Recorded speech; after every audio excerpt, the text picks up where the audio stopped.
Hello, welcome. Good morning, good evening, good afternoon to everybody from across the world who's joining us here on the Edu UnLocked Podcast.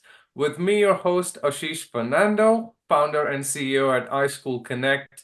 And I've been doing this now for about 5 years. So, y'all are probably bored of listening to the same introduction, but what's different every time is our guests. We have some really amazing, unique leaders, professionals from the education field. And joining us today is another very special guest. And she's Karen McGregor, who's the executive director at Purdue Global. And I am really excited to have you here on the podcast, Karen. Welcome. Thank you. Thanks for having me. Awesome. I would love to do a quick introduction of Karen for our listeners today. Karen's been with Purdue Global, and her journey in higher education and technology is shaped by a lot of things, including an amazing PhD from Michigan State University's Higher Adult and Lifelong Education Program, also called the HALE program. She also has a Master's of Arts in Student Affairs, so very relevant to our conversation today around students and student success. And she got that from Eastern Michigan University.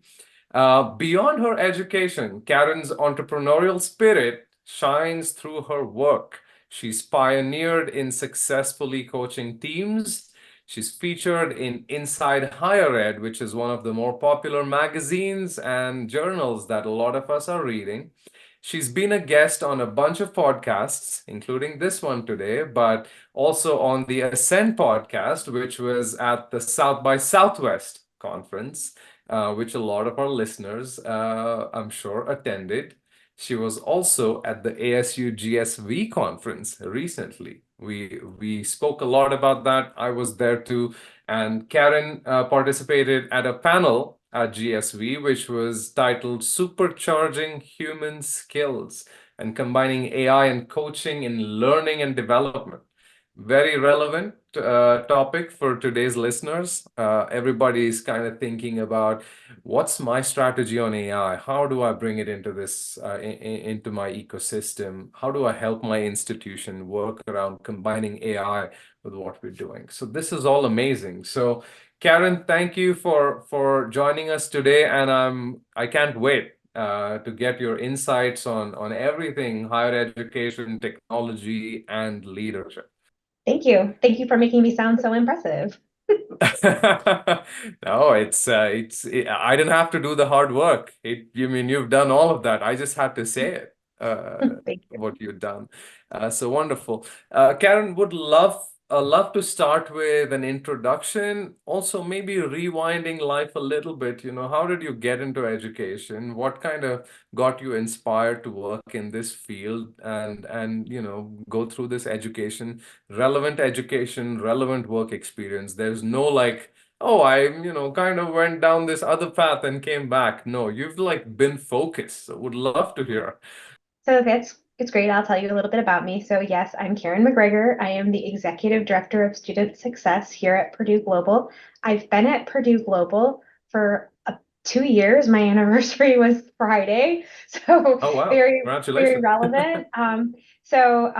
And I'm really excited to be at an institution like Purdue Global, which is focused on supporting adult learners in that, usually working adults in the online context. And so it's really exciting to be here and think about how to support them. So my career in higher education started maybe as a student. So it's a career in higher education.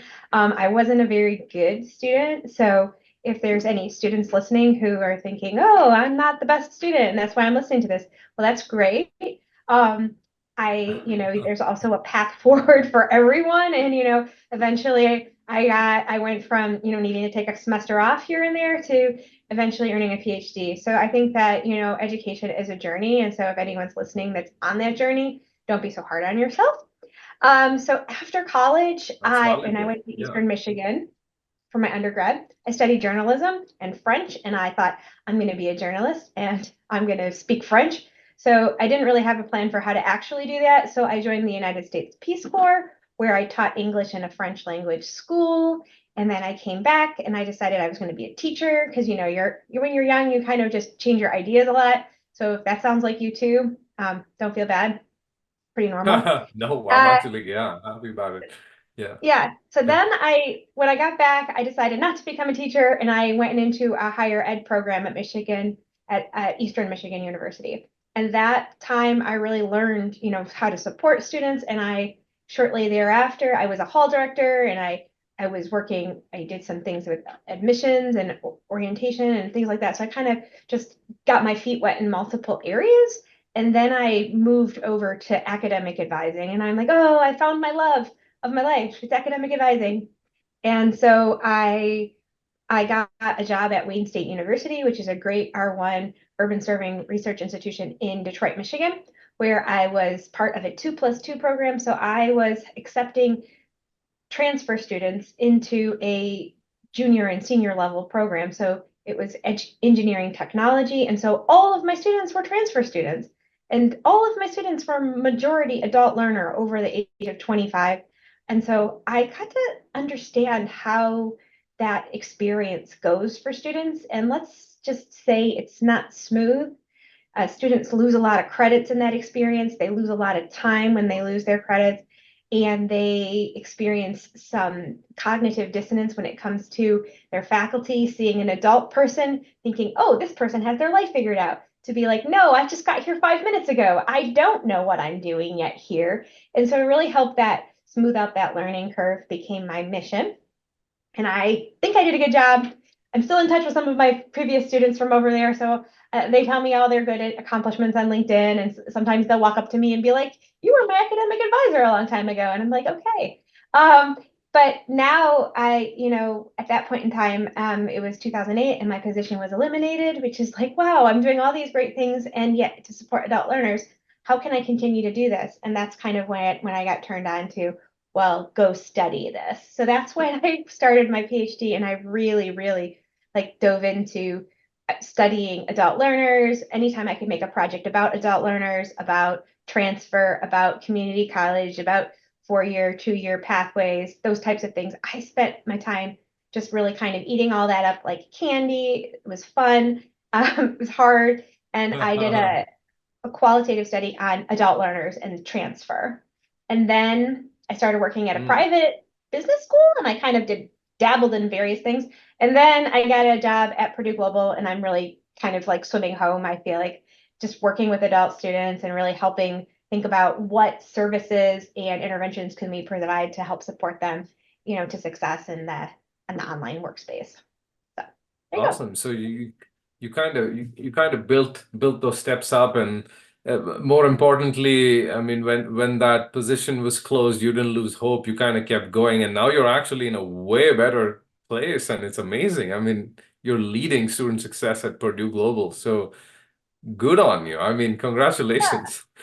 Thanks. And I just sort of thought, well, if this position could be eliminated, and I felt it to be an important position supporting important work, I thought, well, how can I get to a place where I can elevate this work? And, through my Yeah. research and through, my advocacy in this space, it was, that's how I decided to stay relevant to this mission, I guess, my personal mission.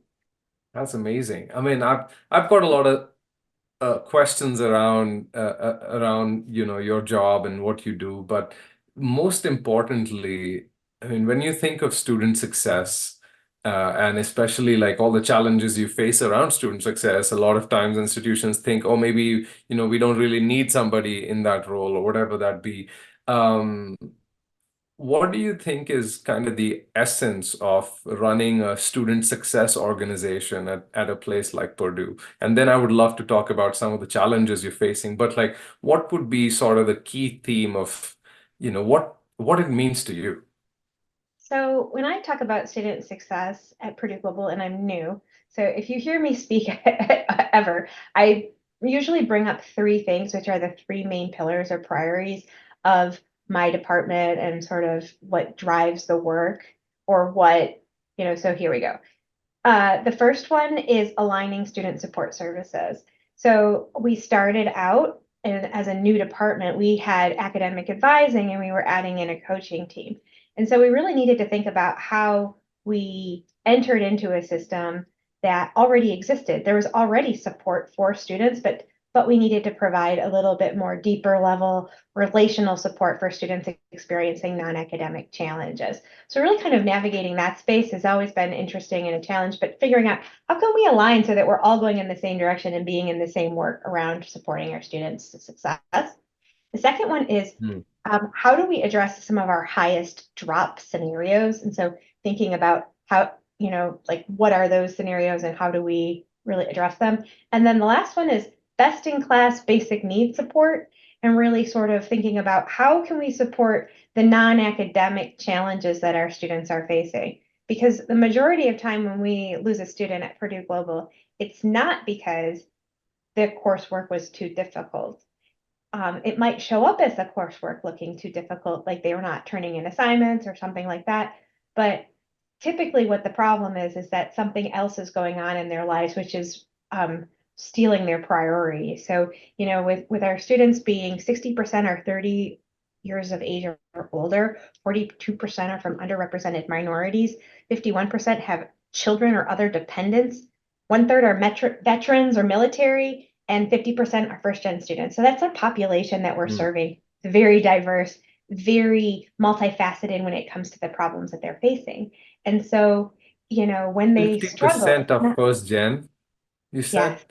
yeah, Yeah. 50% are dead. So it's like navigating the college environment is difficult. And so we really want to be there for the students and be able to support them to success, whatever the challenges they're facing. And for a lot of students that, haven't earned a bachelor's degree yet and they're above the age of 30, they might be struggling financially. And so we want to be able to be there Hmm. for them that way. The other thing that we're trying to do throughout all this and interweaving throughout all of this is using technology smartly if that's a goal, but using and being smart about how we're connecting with students, how we're monitoring students, and how we're staying engaged with them through technology. So those are the sort of the big challenges and what I'm thinking about as a leader of student success at an institution that serves, adult learners throughout the country. Got it. Got it. And this would, I think, be a great segue to our important question for a lot of our listeners who are thinking, oh, hey, what do you mean by technology? How do I deploy AI and all of that? So to solve these challenges at Purdue, how are you thinking about, or if you've already implemented some really cool, pieces of new technology within the student success ecosystem? How are you thinking, and what would you recommend to people like yourself who are leading student success at other institutions? To do with technology. So we can put a pin in AI and talk about that separately, I think, because I think that it's emerging. It's obviously the conversation du jour that everyone wants to talk about. But when it comes to supporting students with tech, and what technology are we using? One of the things that I really want to encourage people to think about is I mean, I know that there's technologists out there who are think as high tech as possible and, all the bells and whistles and things like that. But like really to understand students, it's really kind of to be able to monitor some of their vital signs. And so if you think about going into a hospital room, you might see, an EKG machine and you might have echocardiograph, you might have all these like metrics on your patient. But at the very beginning, a first question that people might ask you is, how are you feeling? Smiley face, frowny face, scale of 1 to 10 pain scale. And so I think that there's multiple ways to find out how students are doing and to pay attention to their vitals. And so the vitals of an adult learner might be, how frequently are they logging into their courses? How many assignments are they completing, especially during the first 3 weeks of the course? And then Mm. kind of looking at some patterns of behavior when it comes to do they experience dips at various points in the year? So kind of looking at some heat charts of like, okay, here is somebody's last, academic year. Did they struggle? Do they struggle every January? Maybe that's part of their pattern. We have some students working in retail. Do they struggle every Christmas season or for gearing up for the holidays? Yes, they do because they're going to be more involved in their workplaces when it comes to handling those things, and so they're going to be less involved in their academics during those times. And so we're able to kind of look for patterns like that. So that's one Mm. way that we can kind of manage their vitals. but then also to be asking them questions, and to be paying attention and surfacing those things to be able to see, well, have you, as they're getting started, we have a questionnaire that asks them, have you struggled financially? Do you know how to use a computer? Like questions that are kind of basic needs for an online student to be able to look at Yeah. how many hours are you working? And then being able to kind of take those things and put those together with their vitals and be able to say, okay, this student might need support. Let's reach out to them. And that's kind of how we think about some of those things. And it's not AI, it's really just HI, human intelligence, to be able to think about Yeah. and look for some of those patterns and to create some campaigns around those kind of known systemic issues. That's the Yeah, first one. fantastic. And so this is like the hard work that the team has been doing for, I'm guessing, a few years now to understand what are the variables that actually affect a student's ability to succeed than drop out. And now over time, you're able to collect information and data points on each of those metrics and variables. And you've Yeah, kind and of so built it. Yeah. I would 100% echo and agree with that. Our from the get-go before my team and before I was part of the Purdue Global family, our data team was looking at why students drop. Like, why do you drop? Why are students when students struggle, what time is that critical, like in the first few weeks? And so then we're able to take these insights and be able to create practices around them that support the students to success. And so it's like creating interventions for students who fall into these parameters and to be able to do some proactive outreach to prevent students from getting there. Understood. Understood. Oh, this is perfect. I mean, I feel like it's less about AI and more about just data analytics, right? Like that seems to be like a theme, even with some other successful programs I've seen around the US in student success. It doesn't have to be like, yeah, I need to deploy an AI that can look at each student. So, are there any tools that you're using, like external tools, or most of these have been developed in-house by the team? Well, luckily, we have some good technology teams. So some of these things have been created in-house through some, custom dashboards. Like I'm able to assist and shout out to my friend Justin and one of my managers who's created me with his awesome skill set, a lot of custom dashboards so I can see coach stats and some other stats of things that I'm looking at. So I can look at those every single day. But we also have a really great, data team who created more dashboards around like some of these metrics around like looking at uh, persistence, retention, and those types of things, and some really great visualizations.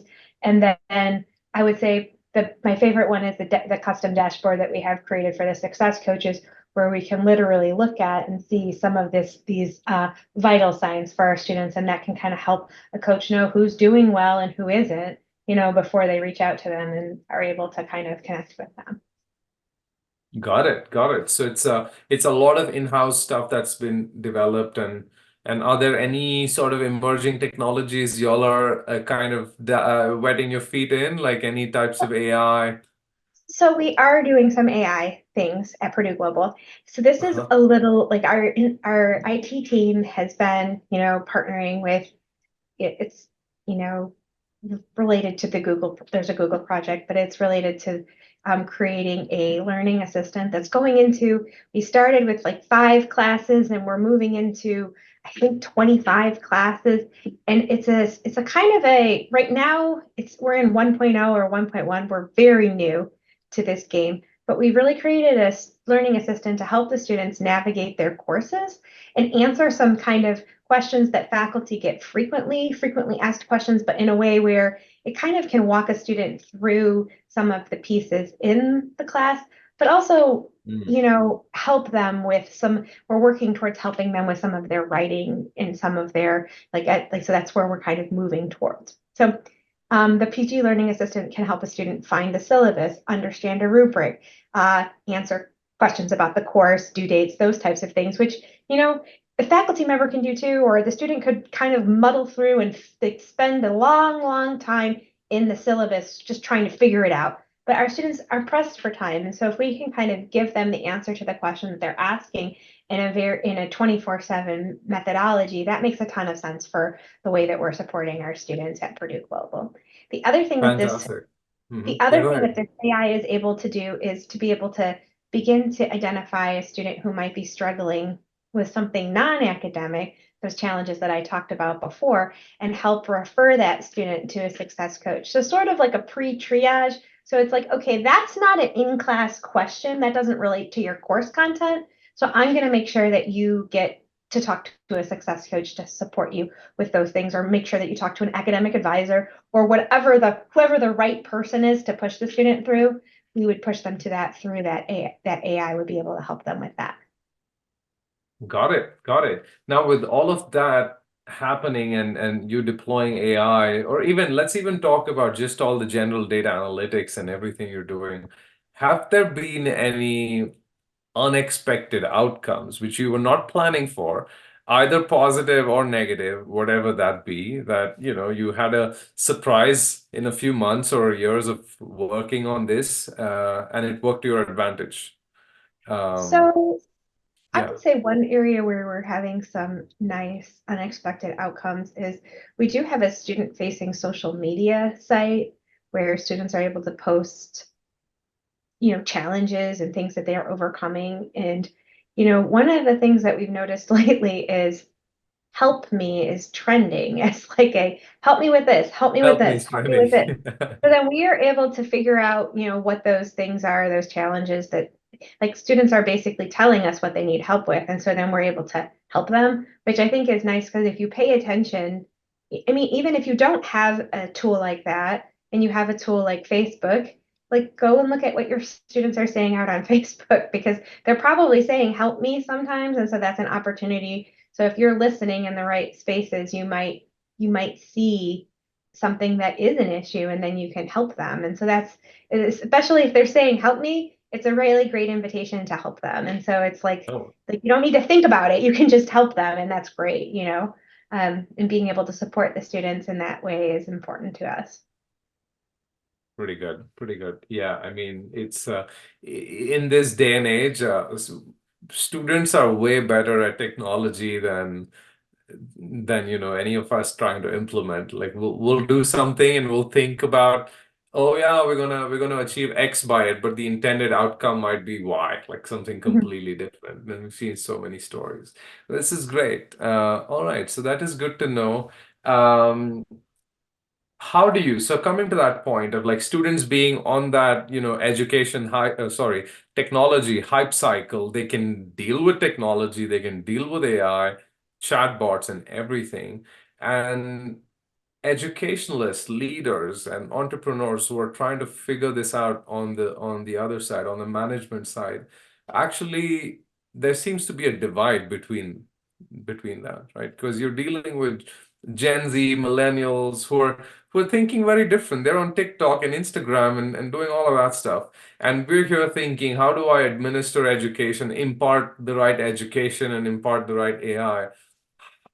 How do you think about filling that digital divide and creating sort of an equitable access for everybody at the same time? Do you have any thoughts around that? It might be a loaded question. I'm sorry. I like this question. And this, when I was thinking about and preparing for this day in this moment in this podcast, one of the things I did is I talked to my colleague and friend Justin, and we shout out Justin again.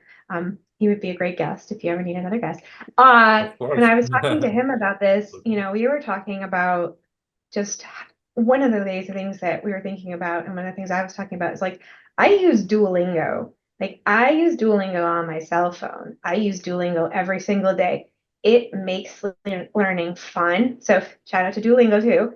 It makes learning fun. It makes it um, acquirable, but it makes the learning in bite-sized pieces on my cell phone, and I actually have time for. While I'm walking my dog, I'm practicing my French pronunciation. While I'm waiting for my daughter to get done with dance, I'm working on some grammar. And so one of the things Mm, I've been thinking a wow. lot about is, cell phones are, I mean, I don't want to say ubiquitous because there are some people who struggle to afford a cell phone and have, but cell phones are probably the most affordable entry point into the technology space. I think we can all agree on that.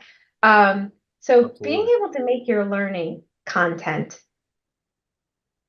especially the learning part of the learning content, digestible on a cell phone. If later on a student needs to go write a paper on a computer, even though writing a paper and what that means might be completely evolving as we're speaking right now, I think that being able to have the learning to be able to access it on a cell phone and be able to put some headphones in and watch a video or do a module or do the learning in a way where you can just do it with you and your personal cell phone, you're probably going to have people able to engage more frequently, because part of the digital divide might also be, especially in the lives of the students who I support, a time divide, Mm. where if you're a traditional student, going to a 4-year institution, you probably have a lot more time on your hands than somebody who's working full time and working on, credentialing Right. up through the programs that we're doing. And so I think that digital divide is one thing, but the time divide might be another. I don't know if time divide is a real I don't know if that's a real phrase, but I just know Yeah. that time poverty is real. And so being able to help support students to be able to make micro learning possible, I think is a really important thing for supporting the millions of adult learners in higher education today. That's fantastic. Yeah, I mean, and Purdue's at the forefront of this, and so are some other institutions really working with adult learners in the upskilling segment. People who already might have kids who already are doing two jobs and meanwhile trying to upskill themselves, and they have very little time. So I think time divide makes a lot of sense, even as the term. Love it. And I think you spoke a little bit about this topic at GSB, right? This was what it was more focused on. How do you combine all the technology and AI and put it across all stages of a human learning and human career? Like it could be a lot of adults who are studying at Purdue Global. So talk to me a little bit about like learnings from that session, anything that kind of popped out as a hey, here's a aha moment, and that came out from like the 3 or 4 people who were on the panel. Would love to hear. So I loved being part of that panel, and it was a lot of fun. So I would say just preparing for it and conversations that we had to get ready. So shout out to my team on that. We had people from, when we're talking about across the cycle, we're talking about from executive coaching to success coaching and everything kind of in between. And so one of the things that we talk about is like coaching as a sort of solution for somebody who's struggling, or at coaching as an opportunity to unlock potential. And I think that like nobody, like Beth and I, and so this is something that one of my colleagues said during the things, like nobody bats an eye when uh, an elite athlete has a coach. So why is it like, why is it considered a bad thing if a student needs a coach, or if an executive needs a coach, or if so to kind of think about that and to think about, who can benefit from coaching. And that's part of the conversation that we had. But we also talked about Right. how we can make coaching more efficient through, for example, the triage I was talking about with AI, to be able to make sure that we're, if the students are interacting with an AI, a chatbot or something like that, that we're able to then take those learnings about either creating other solutions around this. So like making the system Mm. less, like taking away some of the speed bumps out of our system as it is, or creating an opportunity for intake so that you can decide who would benefit from having a human interact with them. And so this is really some of the work that is most exciting to me when it comes to um, the work of like people in this space. Um, so if you may, I can just tell you that there's a program that I'm really excited about, and I'm hoping that we are going to be able to acquire this. And it's like, should you do this? Should you acquire this?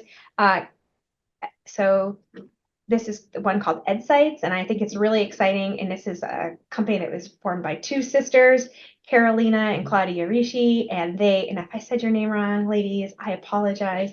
So but this innovation really kind of focuses on doing some of that outreach to students so that your staff might not have time. Like if you could just text everybody and say, how you doing today? Just like, the doctor asks for that pain chart every single time you walk into the thing. Rate your pain today. I'm at a 4, I'm at a 5, I'm at a 10. And then we would be able to then escalate who needs that support from the human and who is just kind of humming along doing well. And so being able to utilize and the technology mediated opportunities to connect with students, I think is going to be really exciting and kind of the wave of the future. So I'm hoping that we can pilot with them and get that going for our students because it's been successful elsewhere. And if you are a reader of the Wall Street Journal, they just did a little write-up of them. I think it was the Wall Street Journal. Right. So it's Yeah. but this is emerging and people are excited about it, and I'm excited too. Very cool. Ed Sites, you said? Yeah, Ed Sites. Ed Sites. Okay, Yeah. fantastic. Well, we'll look them up and we'll give them a shout out for sure. Yeah. And Uh, Carolina is probably one of the smartest people I've ever met. And I had the pleasure of meeting her face to face in person at ASU GSV, but I've heard her speak a few times. And so I just think that, uh, there's people doing smart work to make the work, like my work, go further. Like my team can only meet with so many students per week. And so it's like really being able to find the students who would benefit from that, and being able to then create those connections through the platform really, I think, is going to make it so that my team can have a bigger and bigger impact with their human hours. So That's pretty cool. And I think that's something we're all aiming for. I mean, I just recently read an article by I don't know if it was the US State Department, but something related to the Department of Ed, where they said a typical, at high schools, it's even crazier, where it's typically one counselor for every 400 students. I mean, how do you expect a human to be able to give everybody that required time and attention? It's almost impossible. it is almost impossible, but I don't see this is where, and let me first, a correction. It was in the Washington Post. There was a write-up about the work that they're doing. So that's still a really Okay. big deal. So to go back and respond to your question, I think that it's like a coach probably doesn't need to reach out to all 400 every single day.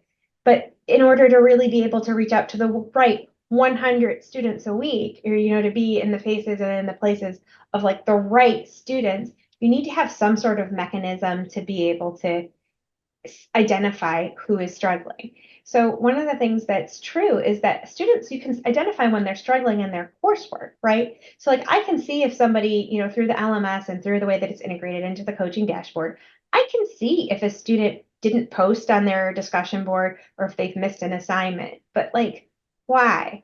If you go back in time, you will see that something started to happen to them 2 weeks ago, 3 weeks ago, that started to escalate. Maybe it was a flat tire and then they had to pick up a shift and then their kid got sick. And all of these things happened in rapid succession. And if you could just ask on a Thursday, how you doing? And the student says, I have a flat tire and I need to pick up an extra shift of work. And we have an emergency aid program, which is robust like the one that we have at Purdue Global. We might be able to give them a one-time grant that can help them get their tire fixed so they can focus on their education.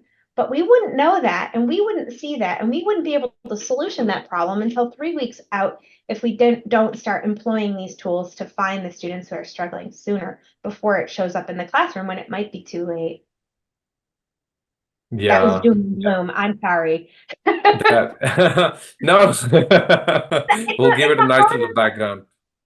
it's Like, a harder problem to solve later. I mean, that's upstream. That's upstream as it is. Like just the sooner you can kind of do an intervention on a problem, or you can sort of help the student and support the student, the less likely it is for them to kind of go down that rabbit hole where they're going to have to back burner their education because it gets too stressful or it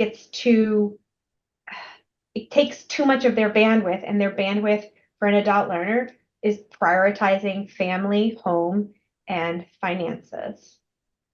I love it. I love it. I mean, in the end, that's the crux of student success, and congratulations on, pushing the baton forward for a lot of institutions. I'm sure a lot of them are learning from what you guys are doing at Purdue and deploying it in their institutions as well.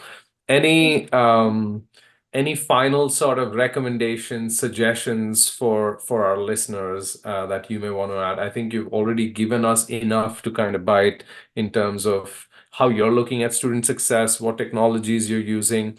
But yeah, if anything else that we've missed out on, this would that you think would add value would be great.